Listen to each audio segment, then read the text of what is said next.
Alright, what's up guys? NinjaDeathStrike bringing you another delayed TCGO match.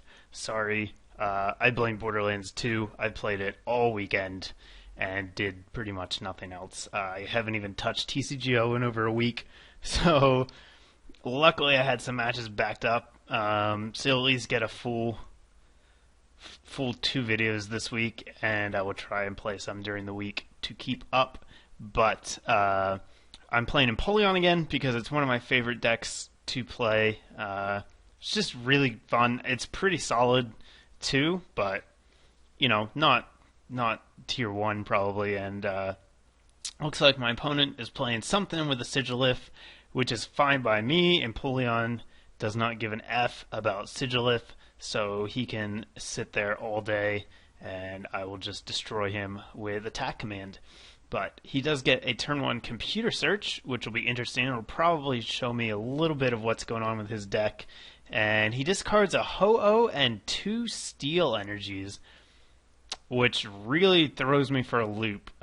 You know, with Ho-Oh, you play every energy type. So seeing a steel energy isn't that surprising, but then to see 2 of them, I believe, sometimes the animation's a little weird, but I think that was 2 steals, and then we get a fire and a grass, which makes a lot more sense. So that's a pretty incredible first turn for him. He gets a Ho-Oh with 3 energy in the discard turn 1, and I don't think he goes for the rebirth here, but he certainly could have. And he's also got Kyurem, which is a very interesting addition to Ho-Oh decks. Most decks don't play Kyurem, but really with Ho-Oh, you know, the beauty of the deck is you can pretty much play whatever the hell you want, and it works.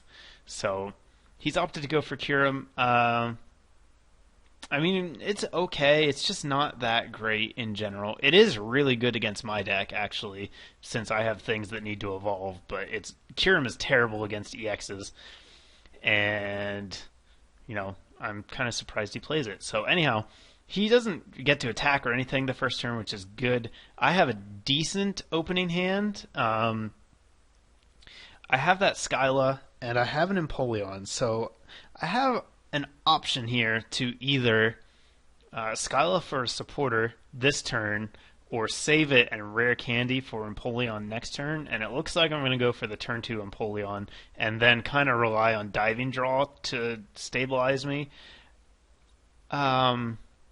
A bit risky, but I don't know.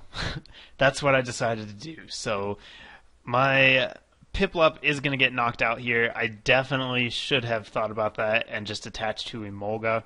That way, if he used Psychic, it wouldn't KO me, but since I do have the energy, it's going to give him 10 extra damage. He's going to do 60, and you saw me check a second ago there on Piplup's HP. He does only have 60, so he's going to go down, and I'm going to be down a prize pretty early, which I guess isn't that uncommon for Empoleon. So here I'm going to get my rare candy, get my Empoleon, my first Empoleon out. Probably going to use that level ball to grab another Piplup, and yeah, just ditch the Tool Scrapper for now. It gets me not a whole heck of a lot. No energy, so kind of regretting not getting that supporter now. I think an N would have been pretty helpful there, maybe even a Juniper, but I just decide to stall for a little bit, or attempt to stall, catcher out that Kyurem, and hope that he can't respond. If he gets DCE, he could go into Ho-Oh and kill me with Rainbow Wing or Sacred Fire. I'm not sure what the attack's name is. But that would be risky just because I play water. But the field is so small right now, you know, he wouldn't be in too much danger of being knocked out. It looks like he doesn't have anything, though, so he's just going to attach to his Kyurem and pass, which is great for me. It buys me a turn. Thinking about what order I want to do things here, I decided to go for the diving draw first, get rid of a catcher, which is interesting, and I hit an N, so that was definitely better to go for the diving draw first, and that way I can use the N rather than the Skyla when I don't really need anything but a supporter this turn. I attached to the Empoleon, and I might have actually been better off attaching to Emolga and calling for family. The bench is not good. I'm only going to do 60 damage, and then I'm just going to get outraged in the face. So definitely a misplay for me. Would have been way better to just attach to Emolga and call for family than to let Empoleon get hurt. I do have another Empoleon next turn, though, so that's good at least. Means that I will be staying alive. And I have a lot of options. I have an N or a Juniper. Looks like I'm going to Diving Draw first. Now that I have two Empoleons up, I'm not too worried about the Junipers, so I don't want to draw through my deck too quickly. That's why I opt to get rid of the Juniper with Diving Draw. I would rather keep these other things in my deck and just draw a lot of cards using Diving Draw. I do decide to play the Skyla this turn. Going to save the N for next turn, especially because he can outrage this Empoleon for KO, or Rainbow Wing, or pretty much anything. And that is going to put him down to 4 prizes, and then I can end him next turn, and it'll be a lot more effective.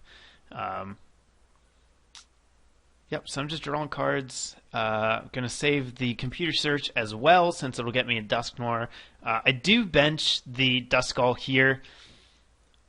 1, because it'll give me just enough damage to knock out Kyurem, and 2, because I had the computer search, so I could get the rare candy next turn, but I actually just draw into it, which is really handy. That's going to let me computer search for better things, probably another Piplup, since I'm going to be down to 1 Empoleon here. And again, the problem with Stage 2 decks that need Stage 2 attackers is that you have to stream them, and that's really, really hard to do in this format when you have basic EXs that just hit for an absurd amount of damage. You know there's a problem in the format when a card that's as good as Empoleon struggles to find a place. Like, the card is amazing, and it's not even that good in this format. So anyhow, that's a discussion for another day. Meanwhile, my opponent has gotten a second rebirth, so he's charging up another Ho-Oh. And the fact that he's going aggro Ho-Oh here is really questionable. I guess Sigilyph is not going to do much, and apparently he doesn't have any other attackers that he wants to use, because my deck just stomps on Ho-Oh. All I have to do is get 80 damage, which is not that hard to do, and I one-shot all the Ho-Ohs. So, looks like I did play my N here, which was the plan. Going to attach to Empoleon again, and now I'm counting the cards. I have 7 things on the field, so I need another basic, which means I will most likely computer search, get rid of the catcher and the water energy, and grab another Piplup. Let us see. Looks like all of my fighting things are prized. I'm pretty sure during this build I'm playing 1 Landorus and 1 Terrakion, because both kind of have their uses, but both are prized this game. It isn't a huge deal. It's not like I'm playing something that's fighting weak, so they're actually not that big a deal to have them prized, other than I can't put them on my bench. But I do get my Terrakion here, which is cool, and then I get the Landorus right after it, which is fine. Landorus is not going to do anything this game, so I can just Diving Draw him away next turn. Terrakion might be useful, but honestly, Empoleon's going to be doing most of the work here.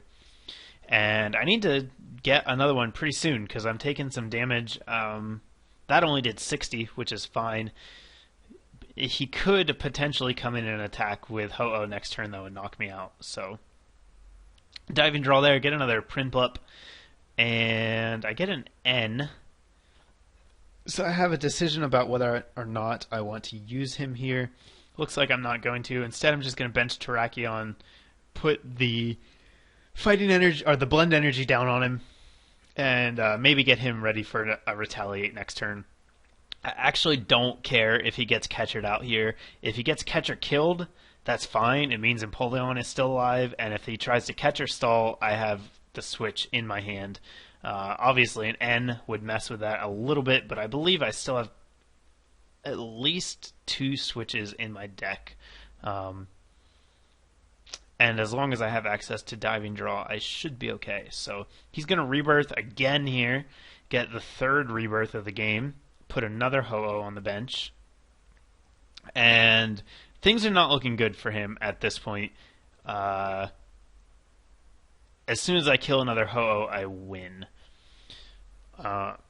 Because I only have 2 prizes left. So he's kind of in a tight spot. He does have a lot of cards in his hand, though, so I wouldn't be surprised to see him pull something off. And he needs to do... Let's see, I've got 60 on me, so he needs to do 80 damage here. And he chooses to switch into the Ho-Oh, and I think he makes a couple of mistakes here. He didn't need to rebirth. He didn't need Mewtwo. He's just giving me fuel for attack command. And then I top deck another Empoleon because this is one of the games where I run hot instead of draw dead. And wow, something happened there. I end down to 2, and then I must have diving drawed. No, I played end here. I guess I diving drawed first, then end myself to 2. I get my Super Rod, so I'm sure I'm going to put another Empoleon line back in there. But yeah, he shouldn't have benched all that stuff because he only needed to do 80 damage, so he could have just attacked with the active Ho-Oh, and there's no way for me to knock him out next turn. But instead he benches a bunch of stuff and then doesn't... I mean, now I just... As soon as a Ho-Oh comes up and I have an energy, I win. I could have won that turn, but I didn't draw water energy. So I'm just going to catch up Mewtwo to stall. He's going to catch up my Empoleon, which is a little bit scary if he has a way to knock it out. He would need double energy switch in order to do that, though. He benches down Shaman too, which is also scary. Revenge Blast would be bad, and that means he'd only need a single energy in order to take out Empoleon. Single energy switch, yeah, because he can attach for his turn still. So if he has an energy switch here, oh, he would need a regular. Well, there's a regular switch. Switches into Ho-Oh, and just hits me for 100. So it turns out he doesn't have all the cards he needs. But this is a really scary position for me. If I whiff an energy here, I have a very good chance of losing just because all my attackers are dead. But I do get it with the diving draw, and then I get a Juniper on top of it. So just able to take out the Ho-Oh thanks to weakness, but. Turns out to be a pretty close game. He had potential for a comeback there just because I couldn't get more Empoleons out. He did a good job of keeping those off the board, but that's going to be the match. Hopefully you guys enjoyed it. Give me a thumbs up, please, if you did. Check out the links in the description, and I will have more coming your way shortly. Thanks for watching, guys.